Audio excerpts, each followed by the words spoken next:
제목을 가지고 여러분들과 함께 말씀을 나누고자 합니다. 계약은 법적 효력이 있어서 한쪽이 어기면 파기됩니다. 그러나 영원히 파기되지 않는 계약이 하나가 있습니다. 바로 하나님과 그 자녀 사이에 맺은 계약입니다. 첫 번째로 12절에서 17절의 말씀을 보시면 상처와 치료를 하시는 이스라엘 모습과 하나님의 말씀을 우리는 볼 수가 있습니다.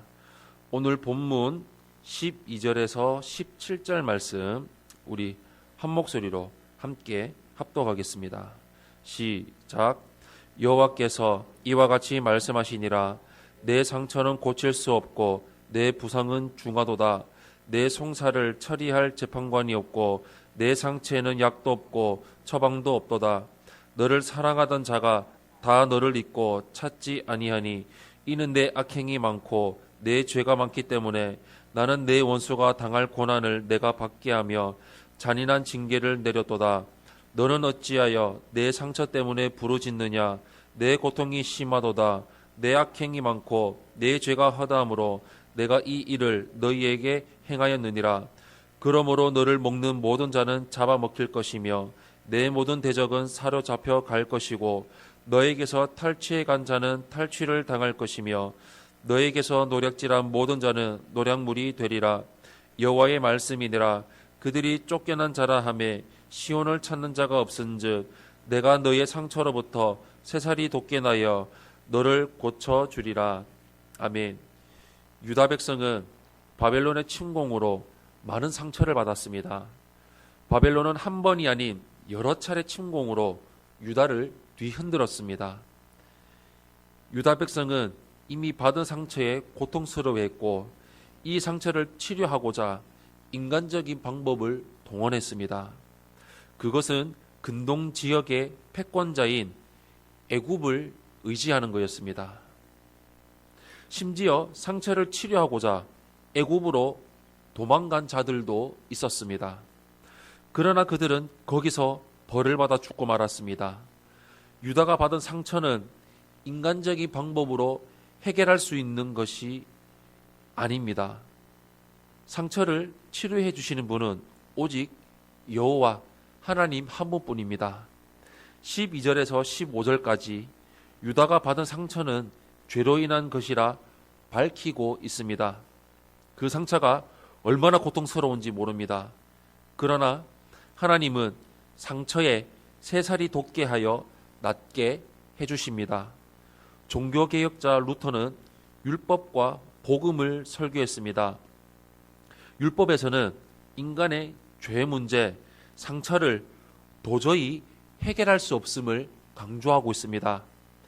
12절에서 17절은 마치 루터의 율법과 복음, 설교 구조와 같습니다. 죄로 인해 치료할 수 없는 상처를 지적합니다. 그러다 유일한 치료자이신 하나님을 소개합니다. 우리는 이 짧은 구절들에서 통쾌한 복음의 능력을 만납니다. 그 누구도 해결할 수 없는 답답한 상황에서 하나님은 모든 것을 시원하게 해결하십니다. 두 번째로 18절에서 22절의 말씀을 보시면 회복의 실제를 우리는 볼 수 있습니다. 18절에서 22절 말씀 우리 한 목소리로 합독하겠습니다. 시작. 여호와께서 말씀하시니라. 보라, 내가 야곱의 장막의 포로들을 돌아오게 할 것이고 그 거처들의 사랑을 베풀 것이라. 성읍은 그 폐허가 된 언덕 위에 건축될 것이요 그 보루는 규정에 따라 사람이 살게 되리라. 그들에게서 감사하는 소리가 나오고 즐거워하는 자들의 소리가 나오리라. 내가 그들을 번성하게 하리니 그들의 수가 줄어들지 아니하겠고 내가 그들을 존귀하게 하리니 그들은 비천하여지지 아니하리라. 그의 자손은 예전과 같겠고 그 회중은 내 앞에 굳게 설 것이며 그를 압박하는 모든 사람은 내가 다 벌하리라. 그 용도자는 그들 중에 나올 것이요 그 통치자도 그들 중에 나오리라. 내가 그를 가까이 오게 하리니 그가 내게 가까이 오리라. 참으로 담대한 마음으로 내게 가까이 올 자가 누구냐. 여호와의 말씀이니라. 너희는 내 백성이 되겠고 나는 너희들의 하나님이 되리라. 아멘. 하나님은 추상적인 분이 아닙니다. 하나님은 말씀으로 이 세상을 실제로 창조하신 분입니다. 하나님이 약속하신 회복도 실제로 일어납니다. 하나님은 살아계신 분이기 때문입니다. 하나님은 구체적으로 유다가 어떻게 회복될지 말씀하십니다. 먼저 포로들이 유다로 돌아가게 됩니다. 그리고 성읍이 언덕 위에 건축됩니다. 유다 백성을 압제했던 바벨론은 멸망하게 됩니다. 그리고 22절에서 너희는 내 백성이 되고 나는 너희들의 하나님이 되리라 라고 말씀하십니다. 이 부분에는 계약이라는 단어가 들어가 있지는 않지만 이것은 하나님과 백성 사이에 계약이 담긴 공식 구문입니다. 유다 백성은 하나님의 백성이고 하나님은 유다 백성의 하나님이 되겠다는 계약입니다. 고대 사회나 현대 사회에서 계약은 추상적인 것이 아닙니다. 실체가 있는 쌍방이 의사 표시의 합치로 이루어지는 법률 행위입니다. 하나님은 말씀하신 것을 반드시 이루시는 분입니다. 변개하시는 분이 아닙니다. 하나님의 자녀는 징계가 끝나면 완전하고 구체적으로 회복할 것입니다. 하나님과 자녀 사이에 계약이 성취됩니다.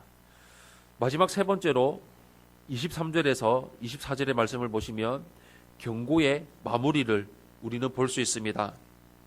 23절에서 24절 말씀 우리 한 목소리로 합독하겠습니다. 시작. 보라, 여호와의 노여움이 일어나 폭풍과 회오리 바라처럼 악인의 머리 위에서 회오리 칠 것이라. 여호와의 진노는 그의 마음의 뜻한 바를 행하여 이루기까지는 돌이키지 아니하나니 너희가 끝날에 그것을 깨달으리라. 아멘. 하나님의 회복이 확실하고 구체적으로 이루어질 것이지만 그 전에 징계는 있을 것입니다. 우리는 하나님의 회복의 메시지에만 심취되어 있으면 안 됩니다. 징계를 통한 정결 이후에 회복이 있습니다. 끝까지 그것을 잊으면 안 됩니다. 사랑하는 성도 여러분, 유다 백성은 죄를 지었습니다. 영적으로 하나님과 부부 관계에 있던 유다가 죄를 지었으니 벌을 받고 버림받는 것이 당연합니다. 그러나 하나님은 유다에게 징계를 주실 뿐 버리지 않으셨습니다. 여전히 사랑을 베푸십니다. 그뿐 아니라 영적으로 부부 관계인 계약은 여전히 유효합니다. 유다가 징계받고 있는 순간에도 너희는 내 백성이 되고 나는 너희들의 하나님이 되리라 라는 계약을 재확인하십니다. 하나님의 자녀인 우리는 이러한 사랑의 계약 안에 살고 있습니다. 삶의 진정한 행복과 사랑의 계약을 누리기 원하신다면 생명의 주인이신 예수님을 따라 살아가야 합니다. 우리 평생 예수님이 주인이 되는 삶을 살아가시기를 예수님 이름으로 축원합니다.